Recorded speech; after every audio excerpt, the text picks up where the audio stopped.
right, this is Sim Update 3 with all of the United States downloaded, and we are in career mode. We're going to check out to see if there's a performance improvement in VR using a Boeing 737 MAX, which should be a stress test for this 12900K and the 5080 RTX that is installed. Let's see, New York Watkens Glen International, Mr. David Woodward is on the go for a special event. So we'll be departing KLIT and we'll be landing KELM. Nice international airport. Make sure that we're landing at another full-sized airport here. Okay, that should be good enough. I'll take it. Okay, before we get started, our VR will be a Quest 2 headset. We'll be using virtual desktop streamer using the AV1 10-bit Quest 3 codec, adaptive quantization,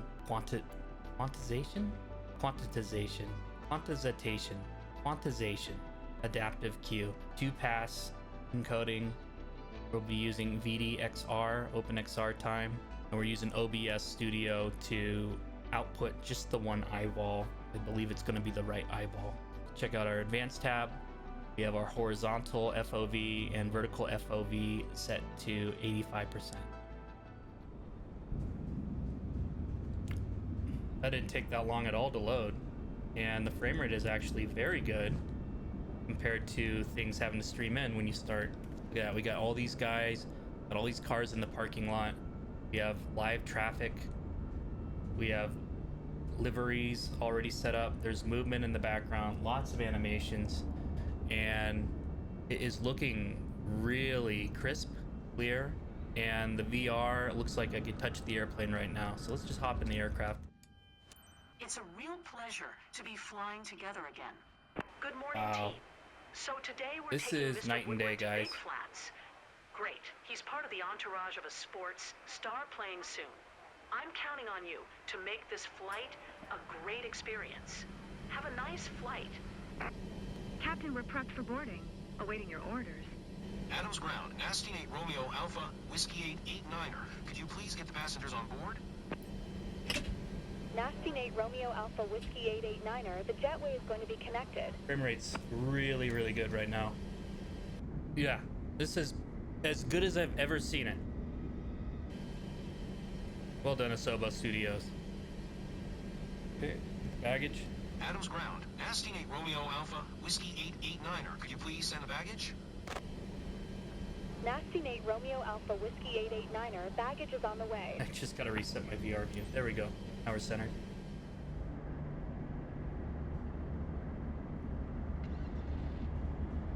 Adams Ground, Envoy Tree 526, requesting pushback. Adams Ground, Envoy Tree 526. This no is a new pushback voice. I hazard haven't heard this available to voice answer your before. request.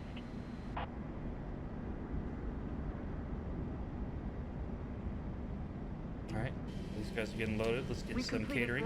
Adams Ground, Nasty Nate Romeo Alpha, Whiskey 889er. Could you please send the catering truck? Nasty Nate Romeo Alpha Whiskey 889er, the catering truck is on the road. Adams Ground, Nasty Nate Romeo Alpha, Whiskey 889er. Requesting pushback. Nasty Nate Romeo Alpha Whiskey 889er, pushback request accepted.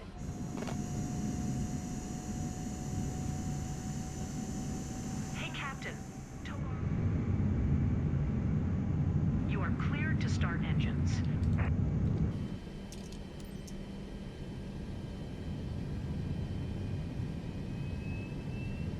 Envoy Tree 526, acknowledge last transmission.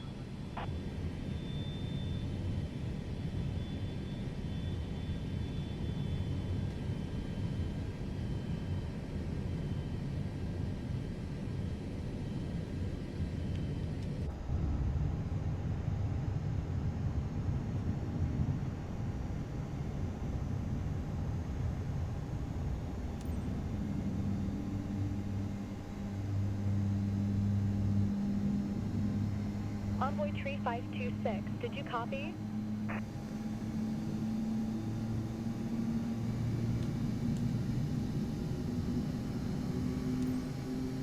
Okay, bud, you're done. Nasty Nate Romeo Alpha Whiskey 889er. Taxi to and hold short of runway 4 left using taxiway Juliet Delta. Contact tower on 118.7 when ready. Taxi to and hold short runway for left using taxiway Juliet Delta. Nasty Nate Romeo Alpha, Whiskey 889er.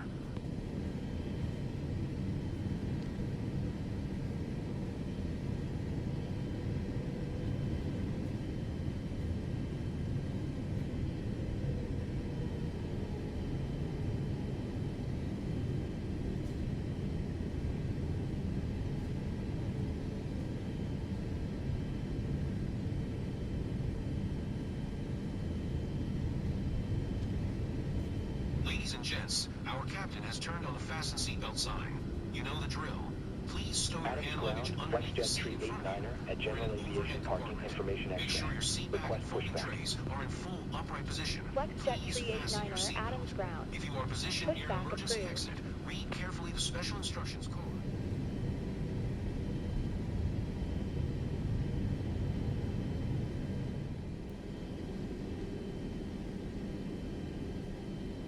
Good morning, ladies and gentlemen. Welcome on board this flight to Big Flats. My name is Lucy Bealey, your cabin crew coordinator. I'm here to ensure you have an enjoyable flight to Big Flats. Please fasten your seatbelt, and remember, this is a non-smoking flight. From our captain and crew, it's our pleasure to assist you. So if there's anything we can do to make your flight more enjoyable, just let us know. You'll find a safety briefing card in the seat pocket in front of you. Thank you.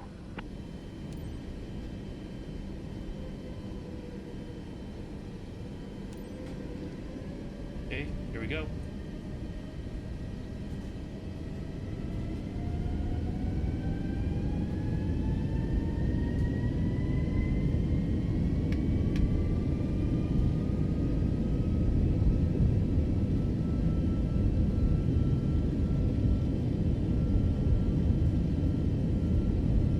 Oh shit.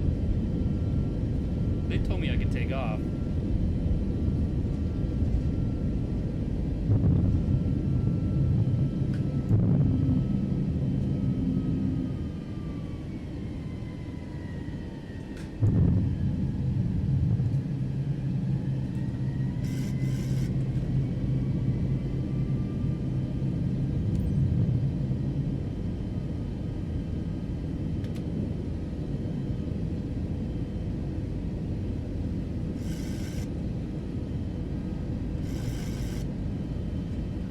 Captain, we should slow down below 250 knots until we have passed 10,000 feet. Romeo Alpha Whiskey 889er, contact Memphis Center on 128.475. Good day. Going to 128.475. Nasty Nate Romeo Alpha, Whiskey 889er.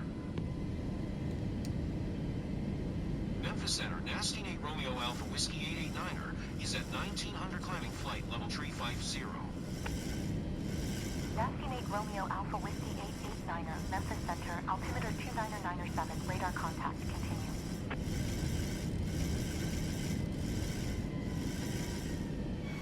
Nasty Nate Romeo Alpha, Whiskey 889er is at 5500 climbing flight level 350. Nasty Nate Romeo Alpha Whiskey 889er, Memphis Center, altimeter 29907, radar contact, continue.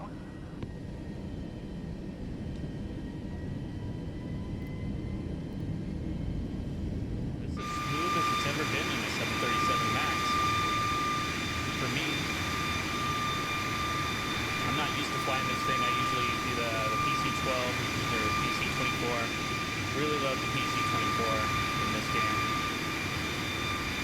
Now, I mean, it's moving smooth enough to see the wings wiggling for the wind, the turbulence.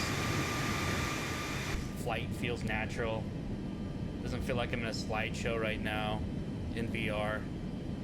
And DLSS is not enabled. I'm doing DLAA. So the upscaled anti-aliasing above 100% TAA. Going through VR. Also running OBS at the same time. I feel like Sim Update 3 is a huge step forward. The voices, the immersion. Character models look a little bit better in VR. Everything is just much more smooth. 1 tree 5 decimal tree.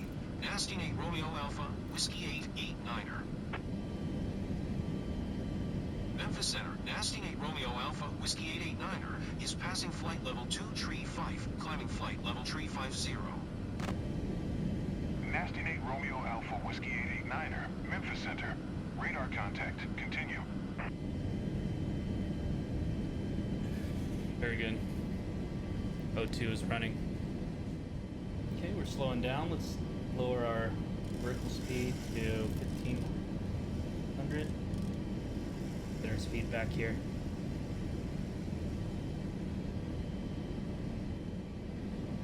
I don't know what the flashing 8 means.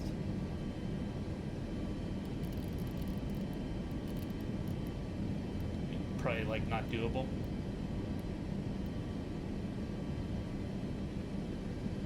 Probably beyond the plane's scope. Slow down to 1,000 feet per minute.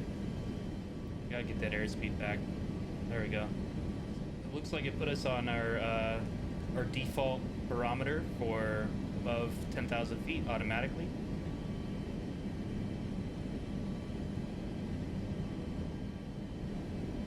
See that United Airlines is about to pass over us. Nasty Nate Romeo Alpha, Whiskey 889er. Memphis Center, Nasty Nate Romeo Alpha, Whiskey 889er is at flight level 290, climbing flight, level tree 50.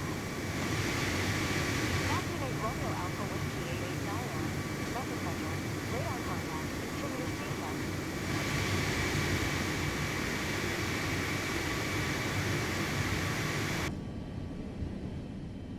I'm sure they even updated the EFB over here. Alright, we're at 30,000. 200 knots. And there's no like edge of the screen catch up when I'm looking around. So that's a huge improvement in VR for a module like this at this altitude. It has everything to do with the fact that everything's downloaded now locally onto the computer. Taxing server uploads, downloads in the background. It's all just decompressed from your download storage instead. 10 times the speed. Some of these flights will get real nasty with everything trying to cache in the background. You would be flying really nicely until you start going down to your landing area. Takeoffs were always framey. And then by the time you really need those frames, you'd be going at 5 or 6 frames per second. And in VR, that can get you sick. Get you ticked off too. Right now, it's smooth. It's silky smooth, baby. Okay, we're almost at 35,000. Good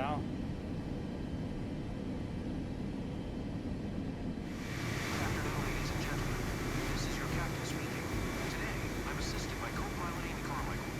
Welcome aboard Flight Law 889, inbound to Big Flats. Our Boeing is currently cruising at an altitude of 36,000 feet and at an airspeed of 200 knots. It's 1:09 p.m. and the weather outside looks mighty fine. So, we should expect a smooth flight. On behalf of our company, thank you for flying with us today. Until our destination is reached, please sit back, relax, and enjoy the rest of the flight. Thank you. Okay, so we shouldn't be going above 270 knots.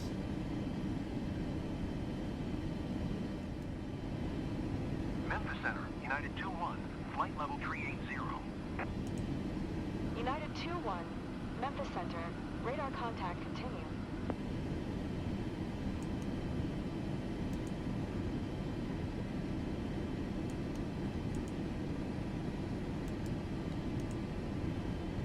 Nasty Nate Romeo Alpha, Whiskey 889er. Traffic is 10 o'clock, 4 miles, at flight level tree 40, generic. Report them in sight.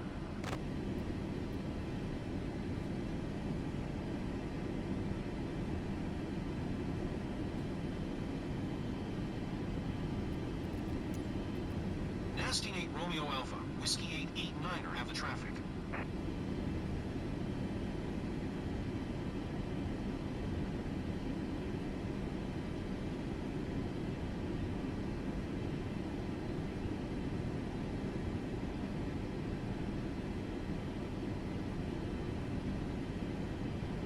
Thousand feet below, we're fine.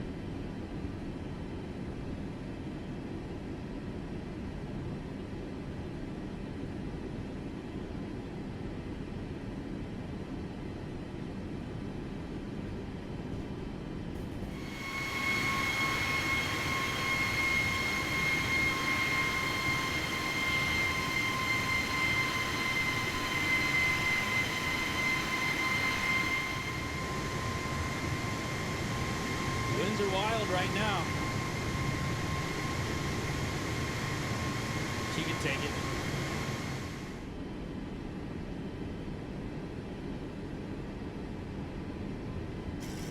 He's back on the speed here.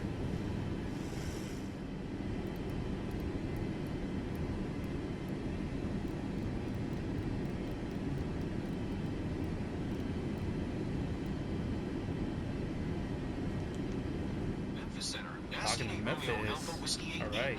Flight level tree 50. Nasty Nate Romeo Alpha Whiskey 889er, Memphis Center. Radar contact. Continue to bump you. Oh, we're continuing in the bump, that's for sure.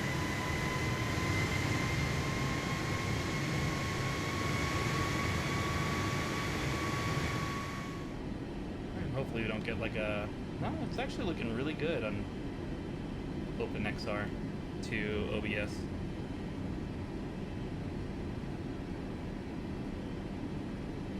It's looking great in VR too. This is the best sim update ever.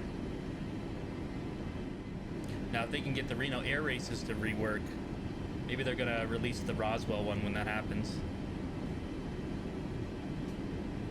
The only reason to keep 2020 installed is the Reno air races module.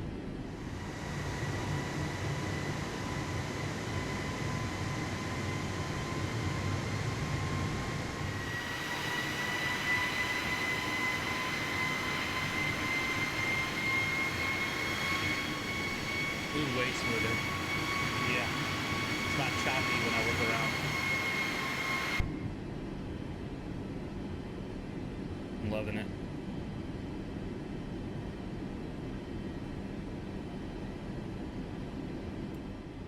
Hold smooth. 3-2 is a real pain. Got the red ruby gem and put the unicorn piece in to get the spade key. Yeah, you're not too far. But what are you getting locked in on? Just the puzzles or the enemies, the lack of ammo, all the above? I'm so glad that you haven't like looked at all the guides and all that stuff. Best part of that game is figuring out on your own as a 10-year-old boy. Yeah, it's just walking through a door and then there's 4 people within arm's reach. You're talking about like right near the safe rooms? Really isn't that nasty until you're in those like main hallways. Or not main hallways, but the side hallways that lead to the like the break room or the briefing room that's close to the lockers on the first floor. But those guys you can easily avoid. You can just juke them. You gotta be really good at juking for Resident Evil 2. Let's give these guys some food, huh? Your attention, please. We will be by shortly to serve you a nice meal with shrimp cocktail and mixed greens. Oh, they're throwing up. They're gonna throw up hardcore all over this aircraft.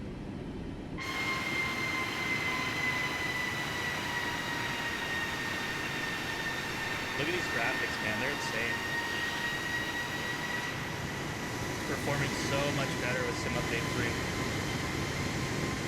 Excuse me. Fuck this. You have a guide for our destination? Sure.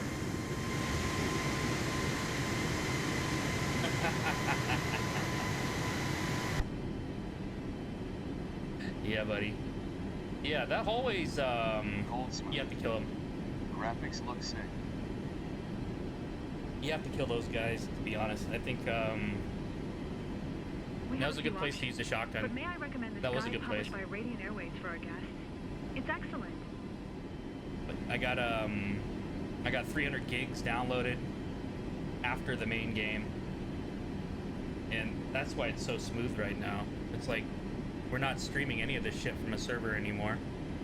The only thing that the server's doing is, you know, the AI ATC.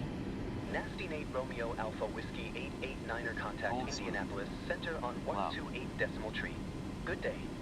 And look, they had more voices to it now. Like, sounds like you're talking to different people. 128 decimal tree. Nasty Nate Romeo Alpha, Whiskey 889er. Indianapolis Center, Nasty Nate Romeo Alpha Whiskey 889er, flight level tree 50. Nasty Nate Romeo Alpha Whiskey 889er, Indianapolis Center. Radar contact, continue to HEBAX. Yeah, and we're flying. Yeah, right now we're. Cold smooth. What is this? Tennessee, North Dakota. Cold smooth. The Tennessee's over here. Cold smooth. I said, cold smooth. Cold smooth. CUH, CUH, CUH, You cold son of a smooth. bitch. Once I figure out how to get virtual desktop and Twitch chat without taking the frame rate down to 3 FPS, it's over. I'm turning off that shit. But until then, it's Cold smooth. 3 FPS. Stop, drop, kaboom, baby, rub on your nipples. What's next? Where are we going? We are going to...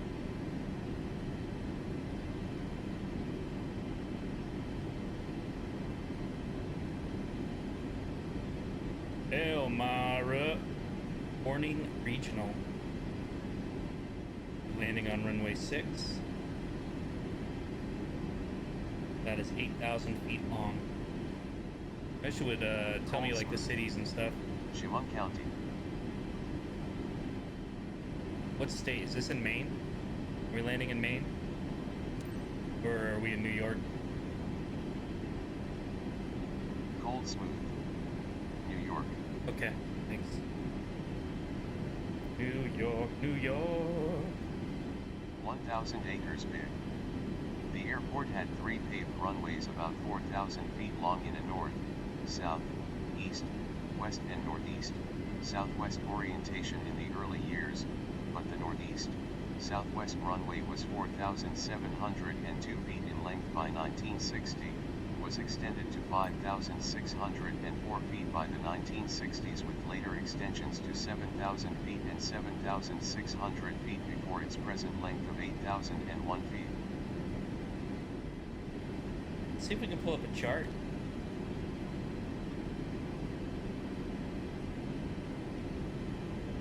Here we go. Elmira. Alright, so we got 6. Oh yeah, look right here. So this is a short runway. This might have been the original one that you were talking about. 5 to 23. Full helipad. Full localizer.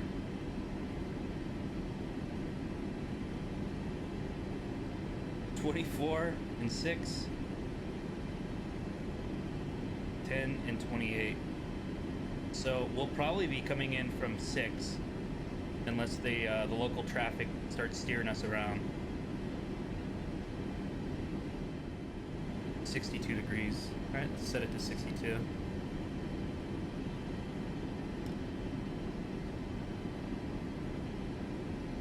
All right, we got 62 right here.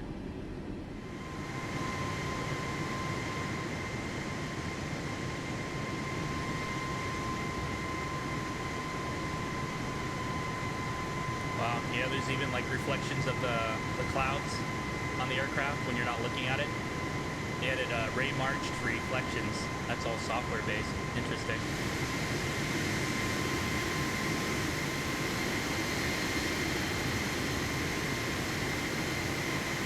Cold smooth. No new attraction near the airport is in Discovery. displays about 20 aircraft or full-size replicas. The airport has a rich history, including being the first in the region to host jet aircraft when Mohawk Airlines introduced BAC-111S in 1965. It also has a significant past, marked by a tragic accident on June 23, 1967, when Mohawk Airlines Flight 40 crashed shortly after departing from Elmira/Corning, resulting in the loss of all 34 people. Whoa. How'd they crash? Was it just poor weather? Airplane broke? They hit the ground, asshole. Oh.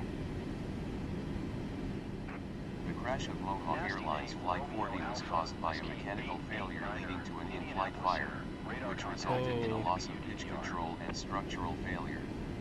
The fire originated in the Auxiliary Power Unit APU. Yeah. Air inlet plenum chamber due to engine bleed air flowing back through the APU in a reverse direction. So it caught the fuel on this fire. This reverse flow occurred because of a malfunctioning APU non-return valve and an open APU air delivery valve. And the APU is right next to the elevator. I'll show you where the APU is. So the APU is right here. So if it caught fire, the elevators on your aircraft are right here. Indianapolis Center. Radar contact continued. So you wouldn't be able to change the trim.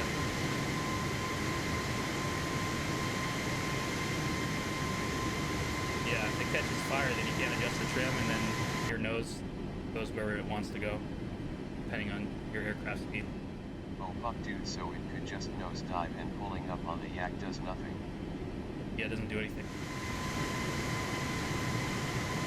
See how the tail is moving back and forth? Or up and down? That's the only thing that you can really control for, well, you got two things that can control your altitude, but it's dependent on your nose, your pitch nose's pitch. You can give it more thrust and you can strong arm it and basically get the air to move down the wing faster. But if you're going down at a different angle, it'll take a long time for your nose to readjust. So you want to change your nose's altitude. You want to change your nose's pitch, I should say, by adjusting the trim. And that's what this guy down here, this little pizza frisbee, is doing. It's constantly adjusting the trim in order to maintain 35,000 feet with autopilot. Even then, you're just delaying the inevitable. There's ways around it, but you need altitude to figure it out. You're taking off and the APU blows up. Basically, you should have the APU off when you're taking your aircraft off. So that's probably prior to that procedure happening, because the only reason the APU is on is to provide ground power to the aircraft and to turn on your engines by forcing air into the engine while you supply fuel to it. So if the engine's already on, then you can enable the generator on your aircraft and you no longer have to have the APU on. They should have turned it off. It wouldn't have altered their flight at all if they had the APU off. And they had two engines. If they had two engines rolling, then the other engine could supply ram air. Cold smooth. It was headed for DC and crashed in Pennsylvania. Oh, okay. I thought it was taking off. Okay, I got you. So the APU is still on? That makes no sense to me. You turn it off. You turn off the APU. They must have just left it on. Maybe that wasn't protocol back then. They must have just left it on. American 1-1 Tree, 6 contact Indianapolis Center on 1. The airline's president initially demanded an FBI investigation due to suspicions of sabotage. The first leg of the flight passed without incident, and it made its scheduled stopover in Elmira as planned. Okay. It eventually departed this airport, which is situated almost 300 meters, 1,000 feet, above sea level, at 14:39 local time. 5 minutes later, at 14:44, air traffic control cleared the flight to climb to 16,000 feet. However, within 10 minutes of this permission being issued, disaster struck. Multiple eyewitnesses are said to have observed parts of the aircraft's tail falling away. Oh shit. Cold smooth. With the aircraft also catching fire at around this time. These factors prompted a loss of control, which ultimately caused the aircraft to fall to the ground. You shouldn't have had the APU on. You know, it's easy to be an armchair quarterback, backseat driver, after the fact. But goddamn, dude, if I heard the APU on, just sitting as a passenger, I always like, oh, what would I do if I was the pilot? Romeo Alpha Whiskey 88. If I heard that, I would think that they were being lazy. 112 tree decimal 925. Good day. Let's check the. Let's take a look at the checklist. See if it says turn APU off. Look at this. After starting the engines, APU bleed must be set to the off position. APU power is set to off right after the engines turn on. Okay, so even in this shitty checklist that's missing like 30 ticks per section, it tells you to turn off the APU power. Is it possible the APU valve can break with it being off? It could break, but there wouldn't be any fuel other than what's already in the tube. You would get a fire warning, and then you would just you'd see these cross feeds, right? Let's see if we can find the APU on here. I'm not used to this aircraft. All right, so we got our APU bus, right? That's the electrical bus. Let's see if there's a fuel cutoff for it. Right here, look. All right, so aircrafts with APU has fire extinguisher controls right here. It's got an overheat detector, so in case there is a fire, it would tell you. You get something that would pop up on your screens here, or you know, at least a light bulb that would turn on a 60s aircraft with the buzzer. And you would just turn on the extinguisher controls, and you'd quell whatever that fuel line's fire would be if you cut off the flow to the APU.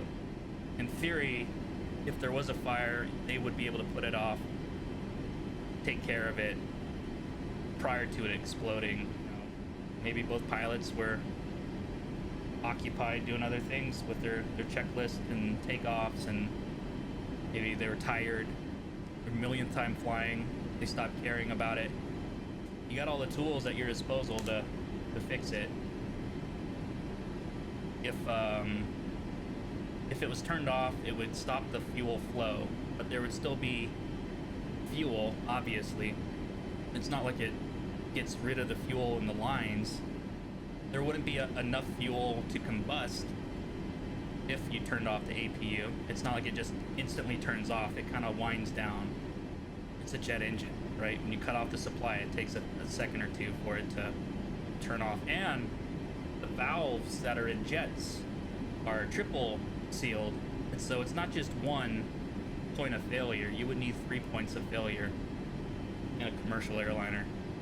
And when it's down, it sends an electrical signal that closes. Originated in the auxiliary power unit, Yep. APU, Yep. air inlet plenum chamber due to engine bleed air flowing back through the APU in a reverse direction. This reverse flow occurred because of a malfunctioning APU non-return valve and an open APU air delivery valve. Good day. The hot air exiting the system ignited the acoustic linings within the plenum chamber, and the fire subsequently spread to the adjacent hydraulics compensator bay and up into the vertical fin. You ever have like a cylinder detonate on you when you're driving your car? Cold smooth. So they could close that valve off even if it just breaks. Yes. Okay, gotcha. Romeo Alpha Whiskey 889er, Indianapolis Center. Radar contact. Continue to numbed. I was thinking a cover broke off somewhere and air got in and caused it all. That would have it catch fire,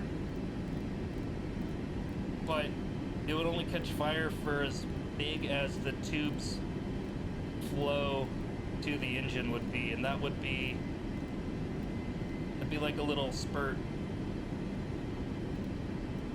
That wouldn't be enough to blow up the entire back of the aircraft if they had the APU off. Nasty Nate, Romeo Alpha Whiskey 889er, Indianapolis Center, Radar contact, continue to numb. If they had it off. But it sounds like they had it on because it was still hot and probably warped some sort of pressure relief and brought the fuel back into it. Probably like bypassed whatever stopping valve flow device they had in there. I don't make aircraft. I can only assume that it would be something that would look like a piston that would shoot up when there's flow and then go back down when there isn't flow. And if it got too warm, then it probably expanded and pushed itself up, which would allow for the heat to have it catch fire, go back into one sector of the fuel lines. But if it was off, that would be closed by another valve behind that, and then there would be a small fire, and then that would basically burn out, versus it going deeper into the aircraft where the hydraulics are, and then boom! Cold smooth. You should wear a Mohawk Airlines pilot cap when you play this game as a constant reminder about your APU.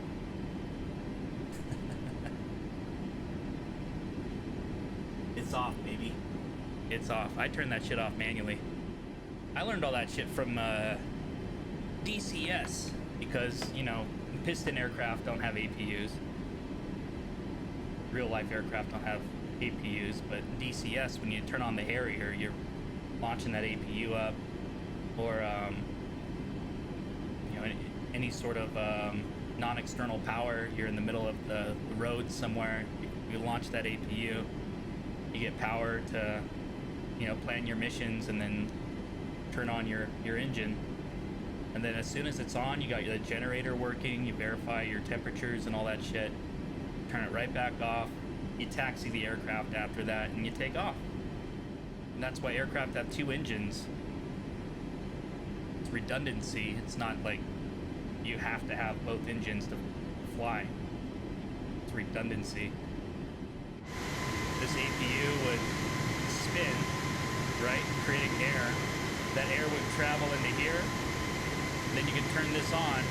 As soon as this is spinning and you have your generator on, you can have this move the air over here and turn on your other engine without the APU needing to be on.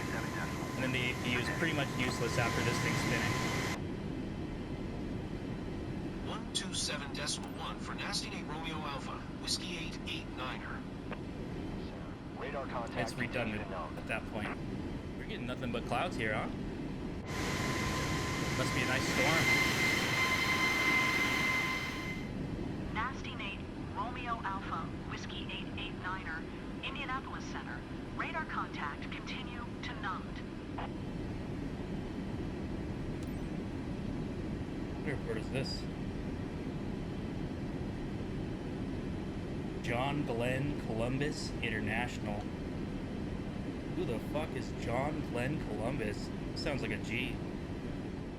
He sounds like he didn't take any shit. The barometric pressure is already at 30. John Glenn was an American Marine Corps aviator, astronaut, businessman, and politician. He was the third American in space and the first to orbit the Earth, circling it 3 times in 1962-3 following his retirement from NASA. He served from 1974 to 1999 as a U.S. Senator from Ohio. In 1998, he flew into space again at the age of 77. Oh shit! He's the space cowboy, huh? That guy sounds like a badass. He sounds like one of the coolest dudes that's ever walked this planet. Probably the coolest one that's left the planet. Alright, I'm gonna see if we can descend.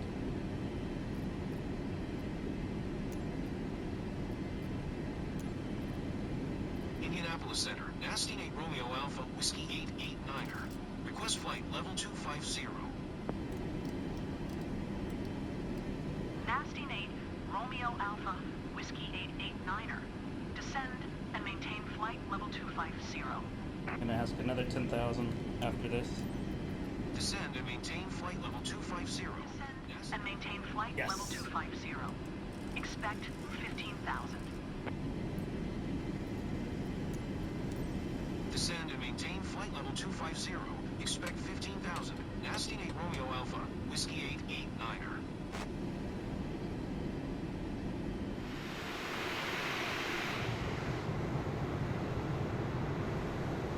Yep, speed brakes are up.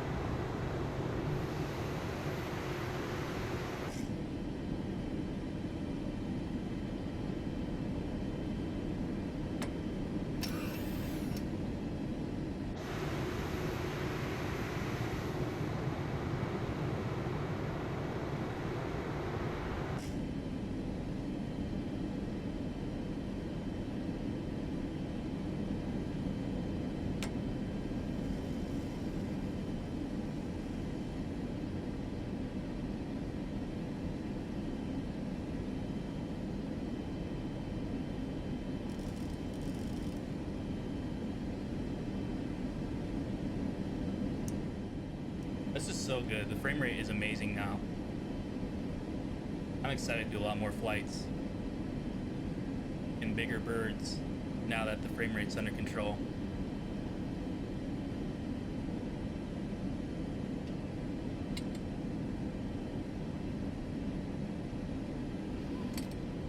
That's badass.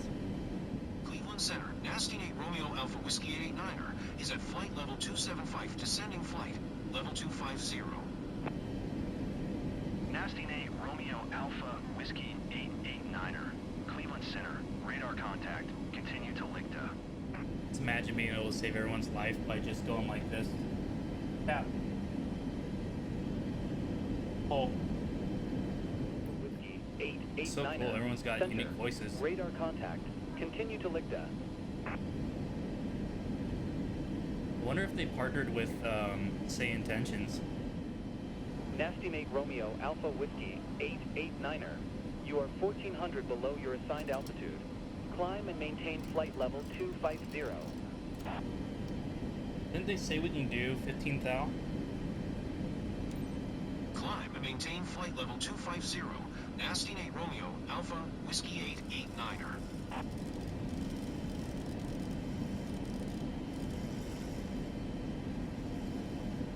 We're gonna request it again.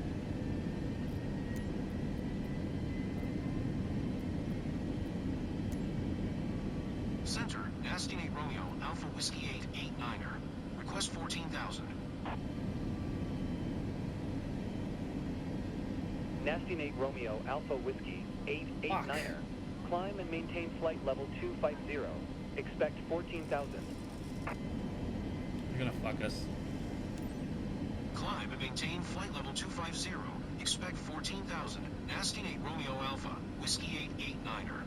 You're not giving us permission to go beneath these clouds. Nasty Nate Romeo Alpha Whiskey 889er. Cleveland Center. Radar contact. Continue to LICTA.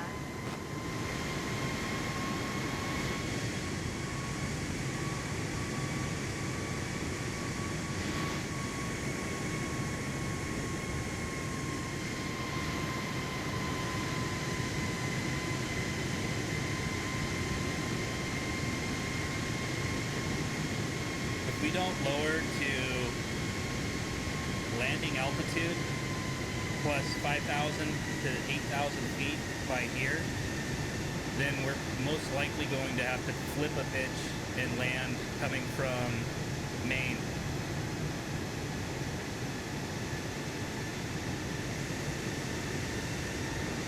All depends on if they give us clearance. Cold smooth. Nah dude, we ain't flipping no bitches tonight. If I want my million XP, I gotta listen to these motherfuckers. So I think the other one was 238 or 242 degrees. Find out.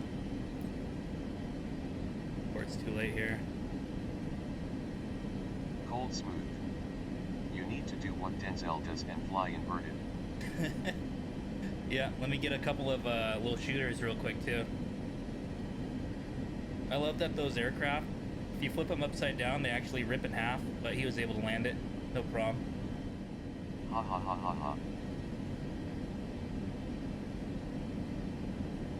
Who made that film? Was that Tony Scott or was that... No, that was Robert Zemeckis, wasn't it? There's no way that was a Tony Scott film. Tony Scott stays out of the courtrooms. Tony Scott's too busy with fucking Man on Fire. Cold Smooth. Bro thinking about that movie being like I need to flip it upside down to slow it down and he does it and the plane just rips in half. You just see all the passengers just fall out of the cylindrical tube. He's just like, oh, it just drinks one more shot as the aircraft falls. You ever see The Gray? Liam Neeson in Alaska? Yeah, that movie made me feel really weird. Made you feel weird? I love that film. That plane crash is insane. That was one of the coolest ways to film something like that. Very unique. That entire film was uniquely filmed. Like, you don't see any other films copying that style. And it felt like a Tony Scott film, even though Tony Scott was gone. I think Ridley Scott actually produced it. Nasty Nate Romeo Alpha Whiskey 889er contact Cleveland Center on 128.15. Good day. When the guy is bleeding out and he says he feels weird and Leah just tells him that he's dying, that shit was sobering. Oh yeah. Yeah, he just says, you know, who do you want to go with? He tells him, who do you want to go with? Who do you see? Oh, my daughter. And he goes, let her take you there. Let her take you there. And then he just squeezes the dude's hand and the hand just slowly releases. And the guy's behind. Did I just see a guy die? Did I just see him fucking die? What a nutty film. I don't know why that death scene hit me hard. I think the one that hit me the hardest in that whole film, well, there's two. The first one was when the guy breaks his legs by falling off of the tree, and he just sees his daughter's hair, like, tickling his forehead and his nose. And then it just cuts to the pack of wolves ripping him apart. That's pretty poetic, in a way. The other one that got to me was when the guy got his leg trapped under the log in the river, and he thought that Liam was attacking him at the same time. Cold Smooth. Yeah, that. Yeah. That was crazy. And then by the time he drowns, he fucking relaxes his leg and he just comes out of the log. All of the deaths were powerful, except for the guy taking a leak. The guy suffering from hypoxia loses his mind because he doesn't have enough oxygen going through his blood, so it starves his brain, so he just thinks everything's funny until he just dies in his sleep. Yeah, the black guy. Yeah, why did that happen? Cold Smooth. I don't remember. So hypoxia is when, which is kind of weird because they're all in Alaska, right? You would think that they're acclimated. So this is kind of like a Los Angeles mentality where you're in sea level, right? Those guys that wrote the film. Everyone hanging out around sea level. Cold Smooth. So they tried to say it was from elevation. Yeah. Exactly. So when you're not acclimated to the elevation, your body does not give you the oxygen that your brain needs. And whenever I do like Lake Tahoe dives, coming from sea level, you're supposed to stay for 24 hours before you start your dives, just so you get acclimated to the new partial pressure environment.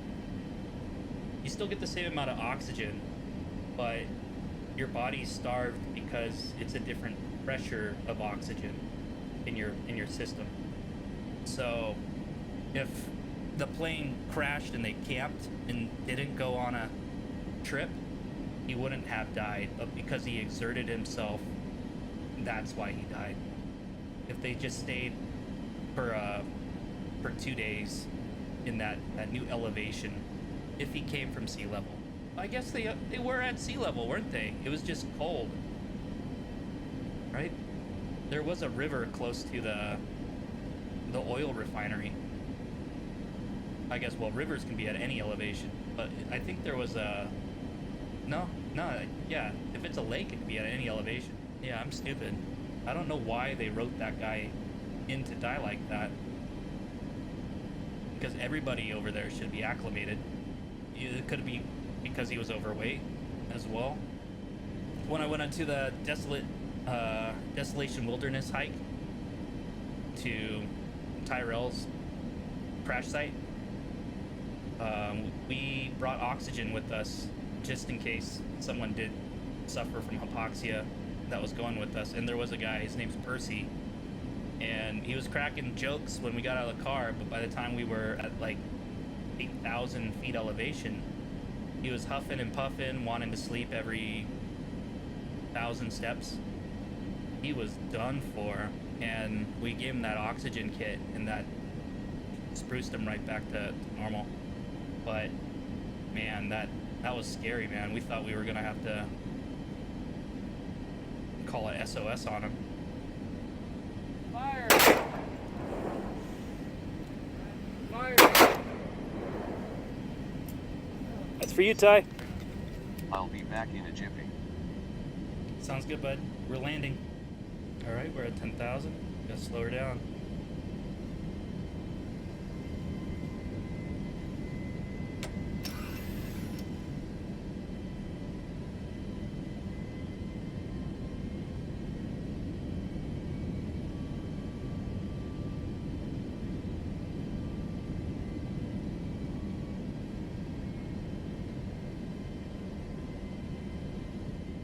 Yeah, I'm turning auto throttle off. It's broken.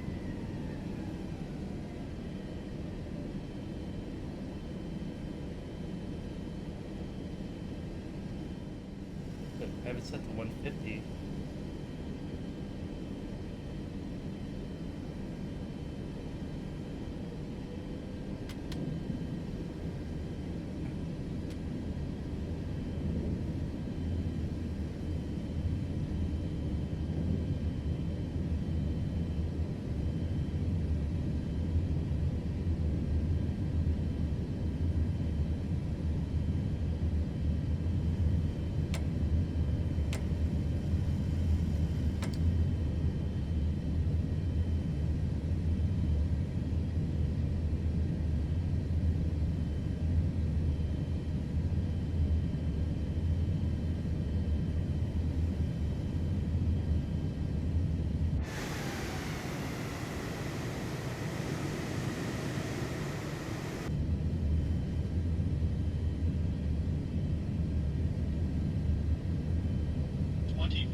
Start turning pretty soon.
performing great.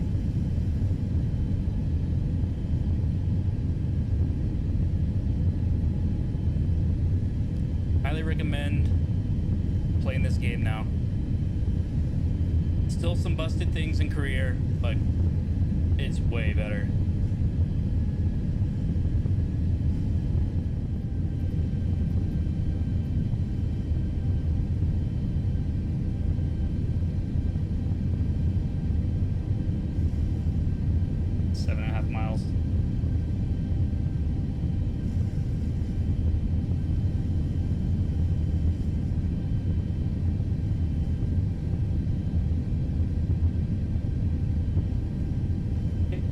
Disengage autopilot, my bird.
Red.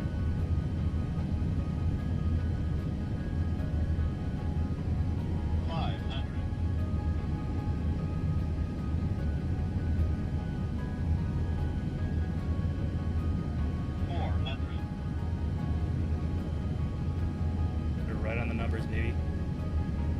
300.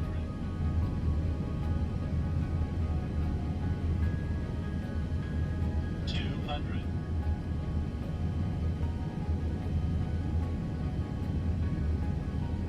100. Approaching minimums. 50. 40. 30. 20. 10. Woo! Right on the numbers. Let's go, baby. Nasty Nate, Romeo Alpha. Nope, didn't hear shit. 889er. Did you hear my last transmission? Nope, did not.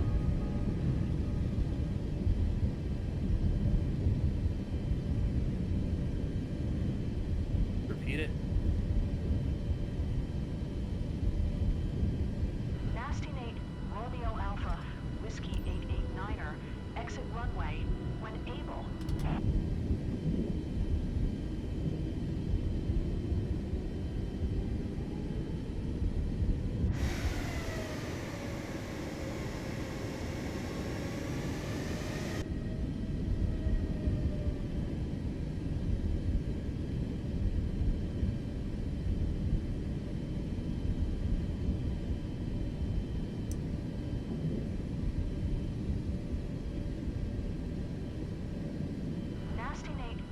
Romeo Alpha, Whiskey 889er, exit runway when able. Nasty Nate, Romeo Alpha, Whiskey 889er. You're joking, right? Contact ground on 121.1. Elmira ground. Nasty Nate Romeo Alpha, Whiskey 889er. Request taxi to parking.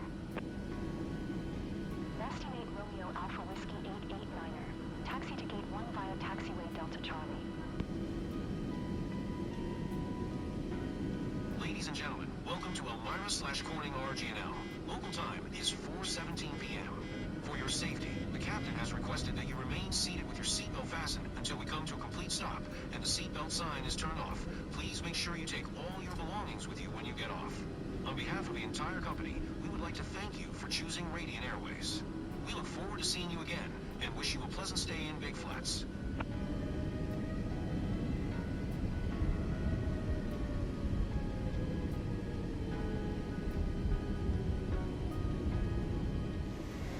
think we'll get an A rank.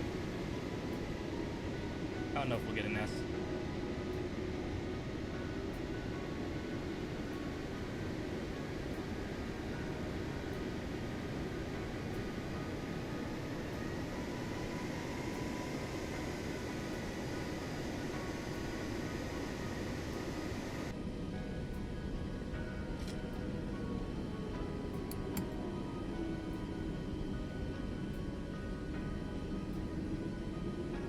Those the taxi speed, the false taxi on this international airport or regional airport. That said, performance is great. It's a dream in VR. I don't know what the heck's going on with this airport here. Seems like it might be missing a building.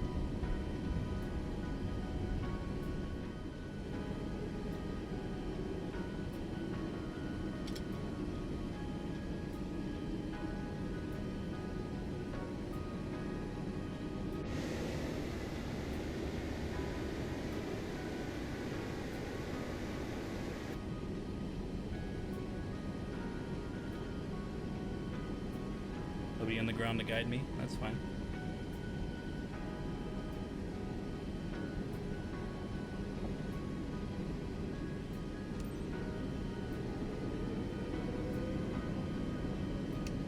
All right, APU going on.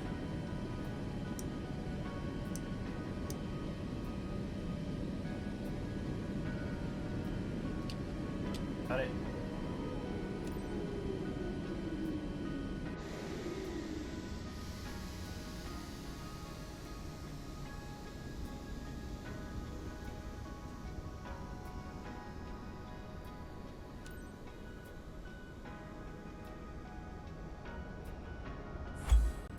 Beautiful.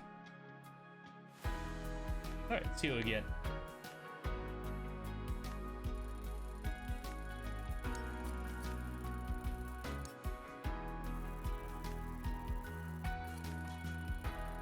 Oh, we just barely cracked the S. Hell yeah. Woo! Love it. Not a lot of bad weather bonus, but we got some out of it. Okay, got a nice reputation bonus. Excellent no skip bonus. Smooth. Shit, I missed it. Well, we got a good landing. We got an S rank, but it was like the minimum S rank because we got docked before I live streamed. I got docked for speeding on the taxiway.